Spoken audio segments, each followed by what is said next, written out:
Jason Munson here with PelletStovePro.com and PelletStovePro.net, your source for pellet stove parts and pellet stove help and pellet stove repair. And one of my favorite pellet stoves is the Austroflamm Integra. It's a fantastic stove, has a big giant hopper on it, and puts out about more heat than anything out there, or as much as some of the very best. However, it is a very, very sensitive stove. When you make something real efficient like that, it's a little bit tweaky. And when you're cleaning that particular stove, there's a few things on it that if you don't do just in a certain way, you can have problems and the stove will run really badly. So the first, or the main portion is actually when you take off the upper cast wall and the lower cast wall. That's where the main amount of cleaning happens. If you pull those off and you've got the black shiny creosote that's built on the heat exchange tubes, you can actually clean those off with the stove in the house if the exhaust fan is running. If the exhaust fan is not running, then you need to take it outside and work on it and do this procedure. But if the exhaust fan is running, you can flip on the stove so that you get the vacuum effect there.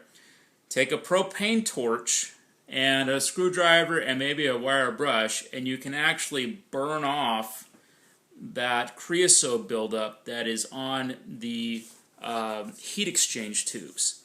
And you want to get it to the point to where those clean out rods that they go into the top, and you're supposed to be able to pull on them and up and down, and they got the rake on that are on the heat exchange tubes, and that rake is supposed to clean off the ash off the heat exchange tubes. With the creosote on there, they're usually locked in place and you won't be able to lift them up. But once you get them cleaned off enough, you should be able to slide those up and down freely. Once you get to that point, then you're at the part of the stove where usually the problem happens is you prop up those clean out rods maybe 2 or 3 inches, and on the very back wall there's going to be some triangular holes. And there's 4 of them. They go left to right. At the very base, they're maybe about an inch, one inch tall by 2 inches wide in diameter. That's where the exhaust fumes go. If those are blocked, stove not working. Stove is not going to work. So that's kind of like the main catch area in there. Once you get that all cleaned out and make sure that those are unblocked, you can clean them out with a coat hanger usually.